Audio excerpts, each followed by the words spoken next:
ತುಂಬಾ ಜನ ಕೇಳ್ತಿದ್ದೀರಾ ನಿಮ್ಮೂರ್ ಜಾತ್ರೆ ಯಾವಾಗ ಯಾವಾಗ ಅಂತ ಹೇಳ್ಬಿಟ್ಟು ಕಾಮೆಂಟ್ಸ್ ಅಲ್ಲಿ ನೋಡಿ. ನಮ್ಮೂರ್ ಜಾತ್ರೆ ಇದೇನೆ ಆಲ್ರೆಡಿ ಸ್ಟಾರ್ಟ್ ಕೂಡ ಆಗೋಗ್ಬಿಟ್ಟದೆ. ಜಾತ್ರೆ ಅನೌನ್ಸ್ ಆಗಿರೋದು ಬಂದ್ಬಿಟ್ಟು ಜನವರಿ 11ರಿಂದ ಜನವರಿ 20ನೇ ತಾರೀಕು ಗಂಟ ಅಂತ ಹೇಳ್ಬಿಟ್ಟು. ಆದ್ರೆ ಇವತ್ತು ಜನವರಿ 10 ಈಗ್ಲೇನೆ ನೀವು ನೋಡಬಹುದು ಇಷ್ಟೊಂದು ಜನ ಇಷ್ಟೊಂದು ಜಾತ್ರೆ ಸೇರಿದೆ. ನಮ್ಮೂರ್ ಜಾತ್ರೆ ಹೆಸರು ಬಂದ್ಬಿಟ್ಟು ಸಪ್ಲಮ್ಮ ಜಾತ್ರೆ ಅಂತ ಹೇಳ್ಬಿಟ್ಟು ತುಂಬಾ ಫೇಮಸ್. ನೀವು ಕೇಳಿರ್ಬೋದು ಅಥವಾ ನೀವು ನೋಡಿರ್ಬೋದು.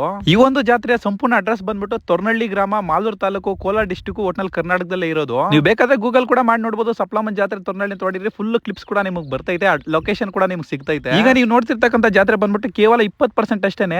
ಜನವರಿ 11, 12, 13 ಫುಲ್ ಜಾತ್ರೆ ಇರ್ತೈತೆ. ಗಾಡಿ ಏನು ನಡ್ಕೊಂಡು ಹೋಗಕ್ಕೆ ಆಗಲ್ಲ. ಈ ಒಂದು ರೋಡಲ್ಲಿ ಅಷ್ಟೊಂದು ಜನ ಸಾಗರ ಬಂದಿರ್ತಾರೆ. ದಯವಿಟ್ಟು ಯಾರೆಲ್ಲ ನಮ್ಮ ಜಾತ್ರೆಗೆ ಬರ್ಬೇಕು ಅನ್ಕೊಂಡಿದ್ರು ಅಥವಾ ಯಾರೆಲ್ಲ ನಿಮ್ಮ ಫ್ರೆಂಡ್ಸ್ ಬರ್ಬೇಕು ಅನ್ಕೊಂಡಿದ್ರು ದಯವಿಟ್ಟು ಈ ವಿಡಿಯೋನ ಅವರಿಗೆ ಶೇರ್ ಮಾಡಿ.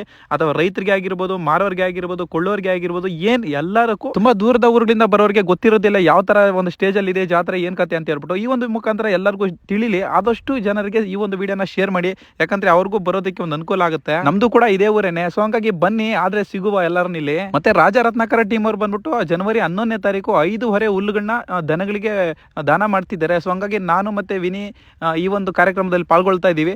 ಬನ್ನಿ, ಆದಷ್ಟು ಜನವರಿ 11ನೇ ತಾರೀಕು ಬಂದ್ರೆ ನೀವು ಈ ಒಂದು ಕಾರ್ಯಕ್ರಮನ ನೋಡಬಹುದು. ಫೈನಲ್ ಆಗಿ ನಾನು ಹೇಳೋದು ಇಷ್ಟನೇ, ವಾರಕ್ಕೊಂದ್ಸಲ ಮಾಲು ಮೂರ್ ಅಂತ ಸುತ್ತಾಡಕ್ ಹೋಗ್ತೀರಾ, ಬನ್ನಿ ನಮ್ಮ ಜಾತ್ರೆಗೆ ಬಂದು ಸುತ್ತಾಡಿ. ವರ್ಷಕ್ಕೊಂದ್ಸಲಿ ಆಗೋ ಜಾತ್ರೆ ಬಂದು ನೋಡಿ, ನಿಮ್ಗೆ ನೆಕ್ಸ್ಟ್ ಲೆವೆಲ್ ಎಂಟರ್ಟೈನ್ಮೆಂಟ್ ಜೊತೆಗೆ ಆ ಸಪ್ಲಮ್ಮನ್ ತಾಯಿ ಆಶೀರ್ವಾದ ಕೂಡ ಪಡಿಬಹುದು ಅಂತ ನಾನು ಹೇಳಕ್ ಇಷ್ಟಪಡ್ತೀನಿ.